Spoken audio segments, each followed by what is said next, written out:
वसुदेवसुतं देवं कंसचाणूरमर्दनं देवकी परमानंदम कृष्णं वंदे जगद्गुरुम। अभिन्न आत्मरूप साथियों, अध्यात्म विज्ञान दृष्टि चैनल में आपका स्वागत है। आपसे पुनः अनुरोध है कि जिन लोगों ने भी इस चैनल को सब्सक्राइब नहीं किया है वो कृपया सब्सक्राइब करें। तो सब्सक्राइब करने के लिए सब्सक्राइब बटन दबावें, इसको लाइक भी करें, शेयर भी करें, जिससे आप इस अध्यात्म विद्या के प्रचार प्रसार में सहयोगी बन सकें। आज हम श्रीमद् भगवद गीता के अध्याय 2 के श्लोक 30 से कुछ श्लोकों का सरल स्पष्टीकरण करेंगे।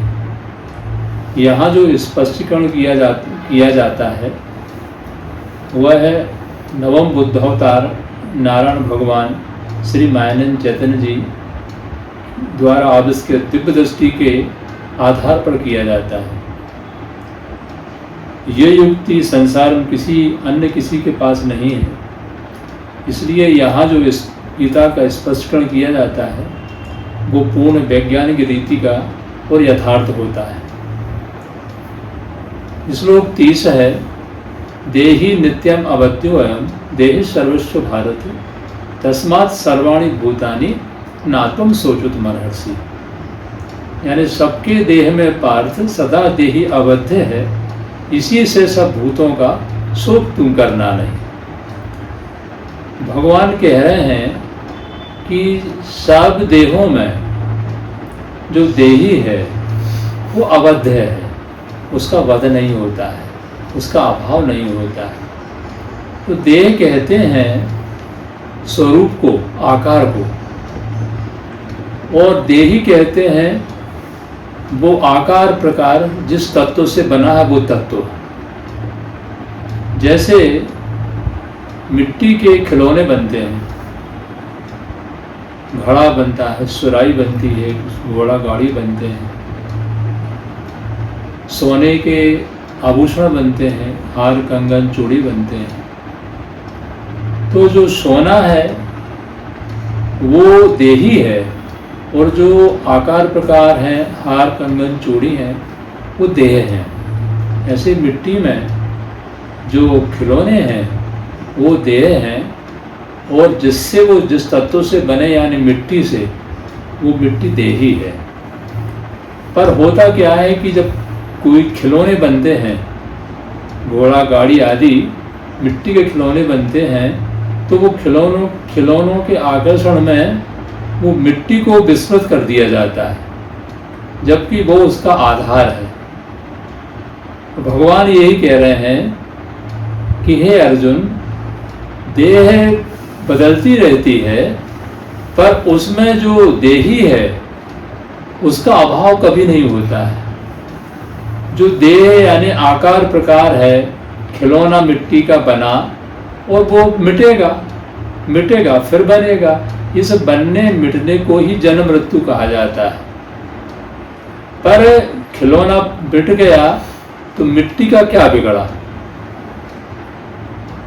अगर सोने का आभूषण टूट गया, हार टूट गया, फिर उसका कंगन बन गया, पर सोने का क्या टूटा?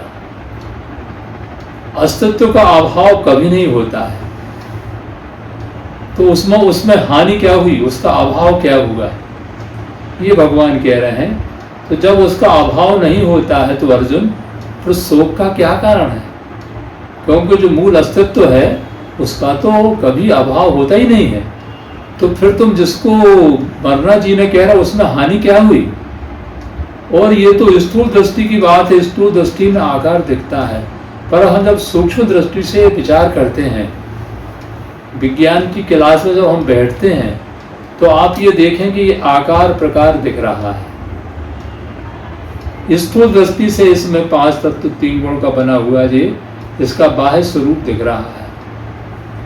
पर जब हम और आगे विचार करते हैं सूक्ष्म दृष्टि से, तो ये बताइए इसमें मिठास के अलावा क्या है? अंदर बाहर एक रस ठोस कूटस्थ मिठास ही मिठास है, मिठास के अलावा इसमें कुछ भी नहीं है। इसलिए भगवान ने यहाँ पे अर्जुन को बताया कि अर्जुन तुम जिसको मरना जीना समझ रहा है, तेरे शोक का कोई कारण नहीं है, तू शोक से मुक्त हो। तो इस श्लोक में भगवान ने अर्जुन का शोक दूर कर दिया। अब इसके बाद में आगे उसको कह रहे हैं अगले श्लोक में, स्वधर्मम अपि चावेक्ष नापिकर्तुम अर्हसि धर्म्यात् ही युद्धात् श्रेयः अन्यत् क्षत्रियस्य न विद्यते। यानी स्वधर्म देखने से भी भय योग तुझे नहीं, धर्म की युद्ध से श्रेष्ठ ना देखे अन्य क्षत्रिय।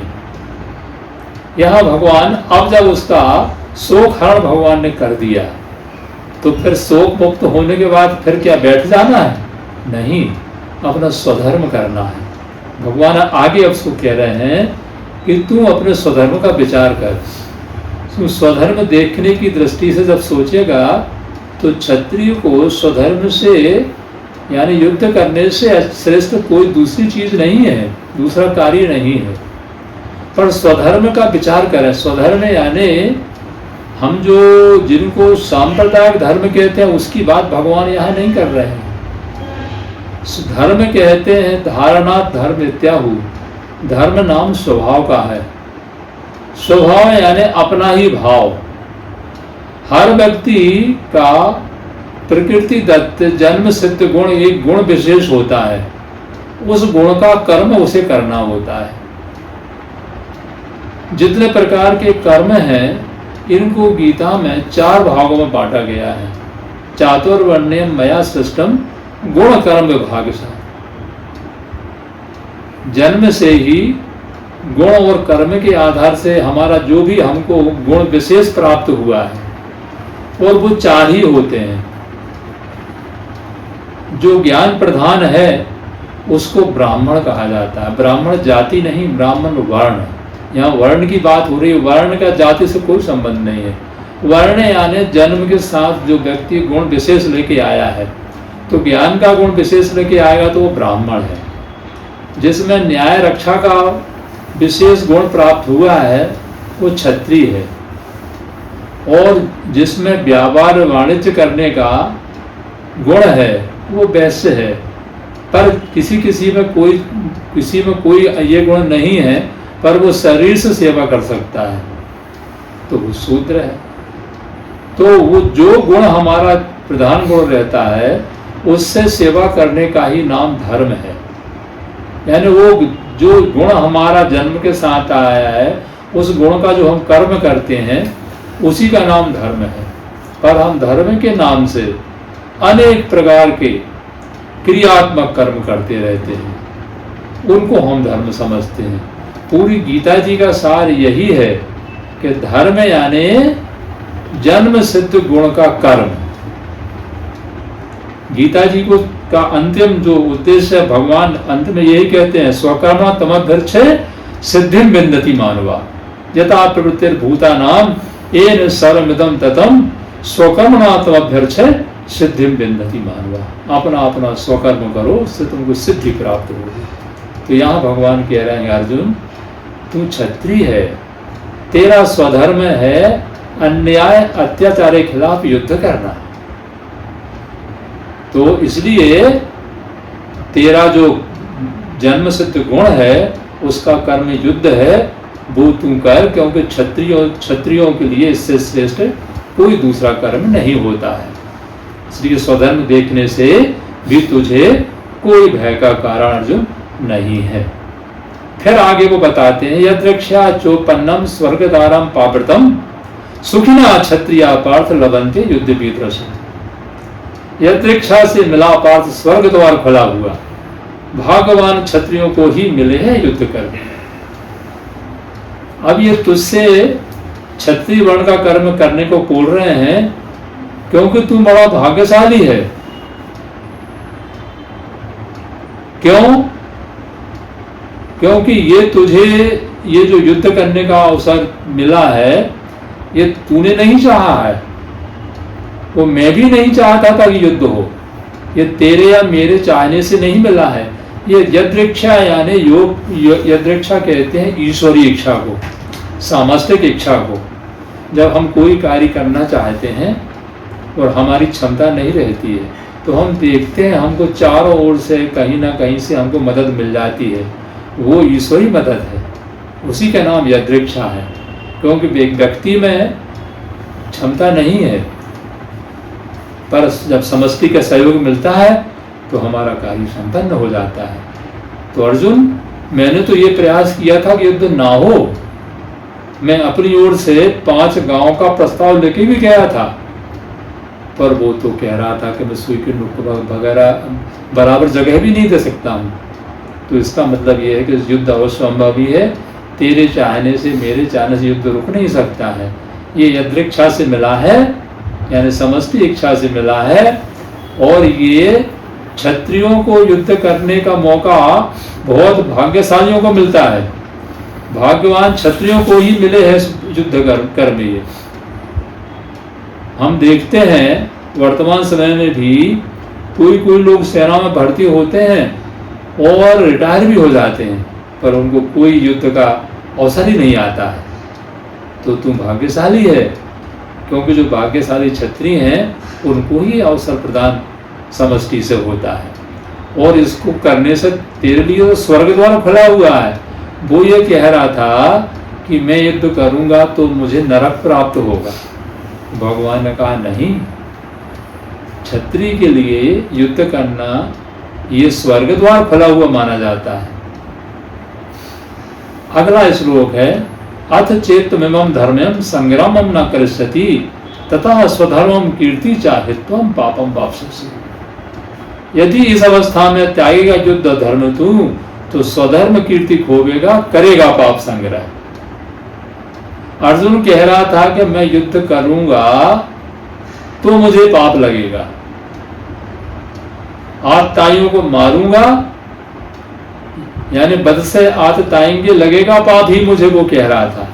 आतताइयों को मारने में, आतंकवादियों को मारने में पाप लगता है, ये तो आज भी कोई नहीं कहता है, पर अर्जुन ज्ञानी होने के बावजूद ये कह रहा था, क्योंकि ज्ञान का जो वास्तव ज्ञान है, विज्ञान है, वास्तविक धर्म है, वो भूल गया था। इसलिए आगे भगवान से कहता कि मैं तो भगवान अपना जो धर्म है भूल गया हूँ मैं, इसलिए मैं आपका शिष्य हूँ, आप मुझे सही मार्ग दिखाइए। तो यहाँ भगवान कह रहे हैं कि युद्ध छोड़ने से पाप नहीं लगेगा, युद्ध तू नहीं करेगा तो पाप लगेगा। युद्ध तू कह रहा है कि मैं युद्ध करूंगा तो पाप लगेगा, पर मैं तुझे कह रहा हूं कि अगर तू युद्ध नहीं करेगा तो पाप लगेगा। और क्योंकि तेरी जो कीर्ति है, तेरा काफी यश है अर्जुन, उसका पतन होगा, तो इसलिए वो उचित नहीं है। आगे कहते हैं, अकीर्तिम चापि भूतानि कथिष्यन्ति ते अव्ययाम संभावितस्य च अकीर्ति मरणात् अतिरिच्यते। गावेंगे सभी तेरी अकीर्ति नित्य विश्व में, संभावित जनों को है अकीर्ति मृत्यु से बुरी।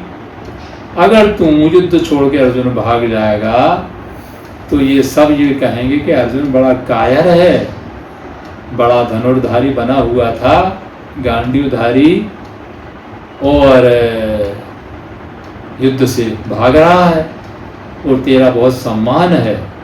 और जो सम्मानीय जो पुरुष रहते हैं उनके लिए जो अकीर्ति है वो मृत्यु से भी बदतर रहती है। इसलिए कभी भी जो श्रेष्ठ पुरुष हैं वो अपनी जो कीर्ति है उसका सदा ध्यान रखते हैं, क्योंकि उनके लिए अकीर्ति जो है बहुत बदतर स्थिति होती है। और आगे वो कहते हैं कि भयात रणात व्रतम मत्स्यन्ते त्वं महारथा येषां च त्वं बहुमता भूत्वा यास्यसि लाघवम्। भय से रण में भागा कहेंगे ये महारथी, सर्वत्र मान्यता तेरी आवेगी फिर हीनता।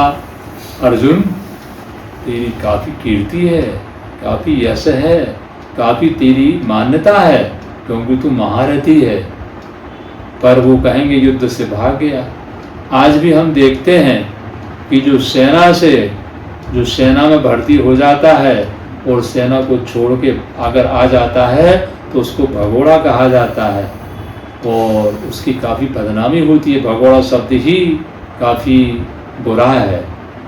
तो अर्जुन, तू अगर युद्ध से भागेगा तो ये जो महारथी हैं कौरव पक्ष के, वो तुझे कायर कहेंगे।